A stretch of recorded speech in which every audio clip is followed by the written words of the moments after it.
Welcome back, everybody. You know how much we love a good deep dive. And, well, this time of year, there's really only one choice. Charles Dickens' A Christmas Carol. It's amazing how this story written back in 1843 can still feel so relevant today. Oh, absolutely. It's become such a classic, but we're going beyond the holiday nostalgia, to really explore those deeper layers and the ideas Dickens was grappling with. Right. Because it's not just a cozy fireside tale. It's a sharp critique of society, too. We're talking about poverty and family transformation, even death. Yeah. Heavy stuff for a story about Christmas, right? You said it. But Dickens was a master at weaving these big universal themes into a story that just grabs you. And you're right, those themes are all there, but he does it in a way that makes you think and feel. That's the magic of Dickens. I'm ready to dig in. Let's start with poverty. I mean, one of the first things that jumps out at you is that stark contrast between Scrooge and the Cratchit family. Dickens doesn't sugarcoat the reality of poverty in his time, does he? Not one bit. And that contrast is so deliberate. He's holding up a mirror to Victorian England, showing us the vast gap between the wealthy like Scrooge and the struggling families like the Cratchits. It's a visual representation of the inequality of the time. And I love how he portrays the Cratchits. They're not just some nameless, poor family. They have this incredible resilience and love for each other. He's really challenging those Victorian stereotypes about the poor being lazy or undeserving. Exactly. Bob Cratchit works so hard for Scrooge, even though he's treated terribly. And they still manage to find joy and celebrate Christmas despite having so little. It's like Dickens is saying, look, these are real people with dignity and strength. It's so powerful. And then there are those images of ignorance and want. The children clinging to the ghost of Christmas present. Yeah. Chilling. So it's like a gut punch reminding us about the vulnerable children trapped in poverty. It's haunting, right? And it's a warning, a wake-up call. Dickens is forcing us to confront the consequences of ignoring poverty and suffering. He's saying, you can't just turn a blind eye. And he doesn't just blame individuals, does he? He really takes aim at the systems that contribute to poverty, like the prisons and workhouses. Absolutely. He critiques those institutions for failing to address the root causes of poverty. They were more about punishment than actually helping people. Scrooge's line, "Are there no prisons? Are there no workhouses?" That sums up that attitude perfectly. So he paints this pretty bleak picture. But then we have Scrooge's transformation. He goes from this miserly old curmudgeon to someone who embraces generosity and compassion. It feels like Dickens is offering a glimmer of hope there. Is he saying that change is possible both for individuals and for society as a whole? It's definitely a message of hope.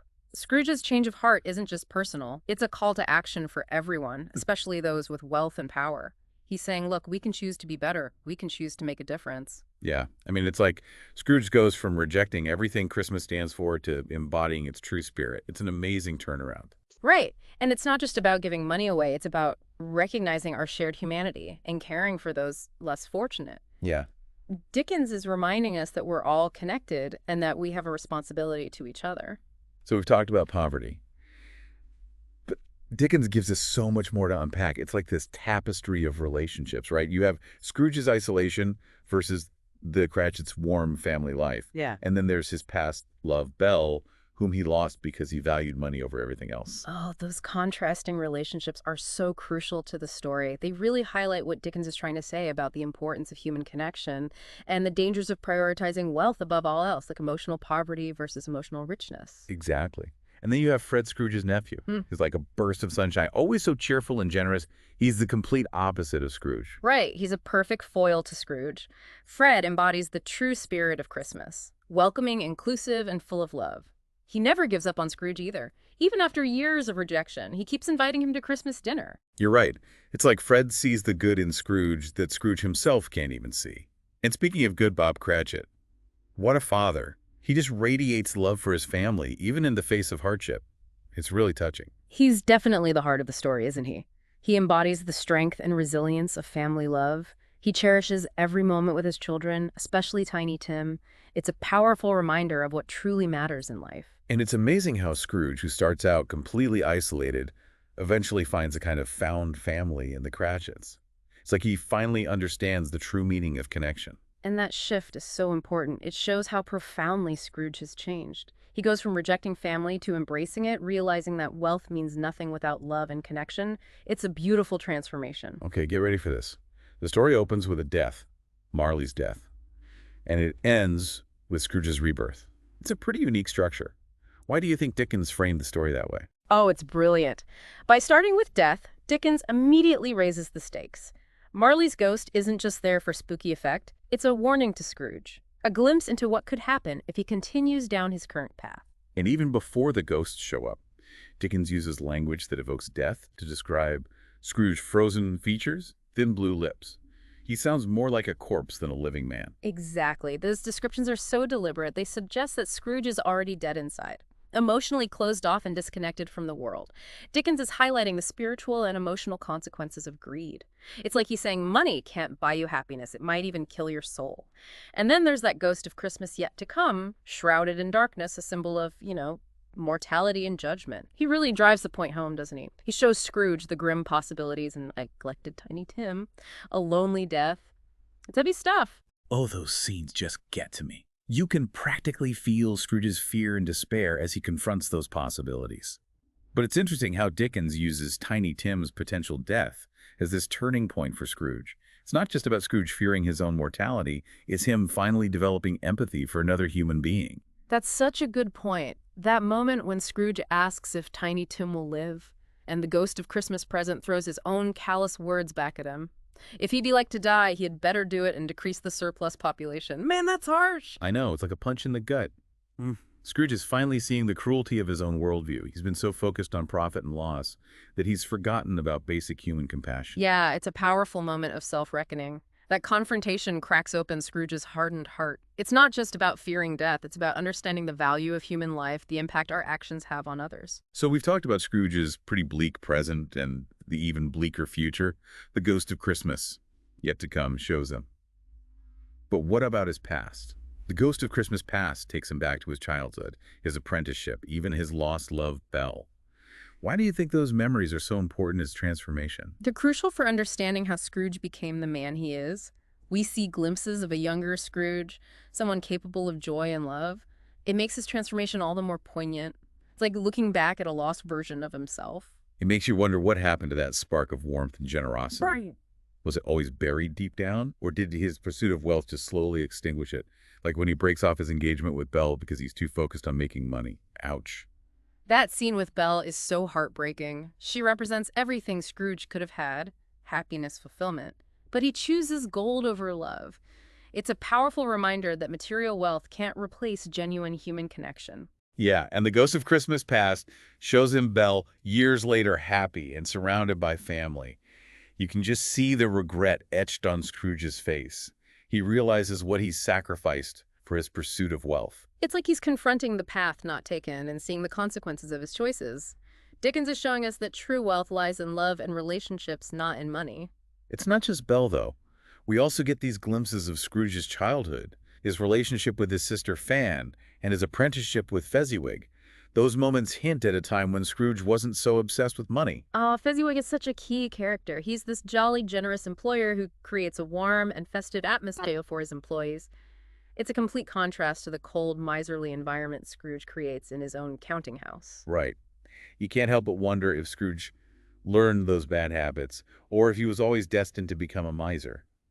Maybe a bit of both. It's a question that makes you think about the influences that shape us. It's a nature versus nurture debate for sure. Dickens doesn't give us a simple answer, but he raises important questions about the choices we make and the kind of people we become. And that brings us back to one of the most central themes, transformation and redemption. Scrooge's change of heart is almost too good to be true. But somehow Dickens makes it believable. It's amazing, isn't it? He doesn't just tell us Scrooge has changed. He shows us through his actions, his words, even his physical demeanor. Remember how he becomes light as a feather on Christmas morning? Filled with this childlike joy? It's a complete 180. It's such a heartwarming image.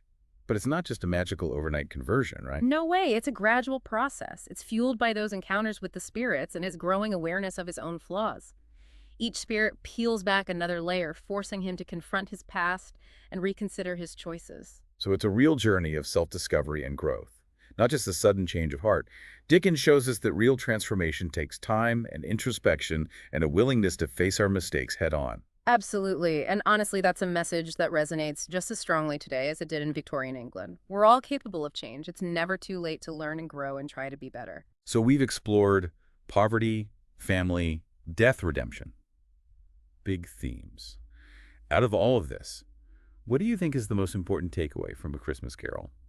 What's the message Dickens really wanted to leave us with? Oh, that's a tough one. There's so much packed into this story. But I think at its heart, it's a story about hope and the possibility of change. It's never too late to turn things around, to make amends for our past and choose kindness and compassion over greed and indifference. It's a message that really resonates during the holidays, but it's also something we can carry with us all year round, right? Absolutely. A Christmas Carol isn't just a Christmas story. It's a story about humanity, about the choices we make and the impact they have on ourselves and the world around us. It reminds us that we have the power to choose a better path. And what's so interesting is that we often think of it as this heartwarming holiday tale. But Dickens was actually tackling some really serious social issues. He was using his platform to shine a light on the struggles of the poor and working class. He was criticizing the greed and apathy of the wealthy and pushing for real social change. Yeah, he wasn't afraid to ruffle some feathers. He wanted to stir something in his readers, to wake them up and inspire them to take action. This was a time of huge social upheaval in England. There was growing unrest among the working class, and this widening gap between the rich and the poor Dickens was right there in the thick of it. So, A Christmas Carol wasn't just a feel-good story. It was a call to action. Exactly. He was using fiction to make a powerful statement. He was urging his readers to recognize their own role in the systems that created poverty and suffering. He wanted them to see that they had a responsibility to be better, to be more compassionate, and to work towards a more just society. And it wasn't just about giving money away, right? It was about systemic change. Right. He wasn't just saying, be nice to poor people. He was challenging the very structures that allowed poverty to flourish. He wanted better working conditions, fairer wages, and social safety nets, things that would actually lift people out of poverty. It's amazing how relevant those themes still are today. We're still grappling with income inequality, social justice, the role of government. It's like Dickens was writing for our time as much as his own. It really is. And that's what makes great literature so powerful. It transcends time. It speaks to universal human experiences and challenges. A Christmas Carol does that brilliantly. It reminds us that we're all connected, our choices matter, and we have a responsibility to take care of each other. And it does it in a way that's both entertaining and thought-provoking. Yeah. You can enjoy this story on a surface level, but there are these layers of meaning waiting to be discovered if you dig a little deeper. Exactly. That's the beauty of Dickens' writing, the symbolism, the social commentary, it's all there. And I think that's why A Christmas Carol continues to resonate with people over 175 years later. So as we wrap up our deep dive into A Christmas Carol, what's the one thing you'd want our listeners to take away from this conversation? That's a good question. I guess I'd say don't let the familiarity of the story overshadow its power. Look beyond the ghosts and the carols and really consider what Dickens was trying to say. Think about how those messages apply to your own life and to the world around you. And remember, it's never too late to change, to choose kindness over greed, to make a positive impact. Just like Scrooge, we all have the potential to transform ourselves and to help create a better future for everyone. Well said. It's been such a pleasure talking about this timeless classic with you. Likewise. And to all of you listening, thank you for joining us on this deep dive into A Christmas Carol. Yeah. We hope you've enjoyed it. Happy holidays, everyone.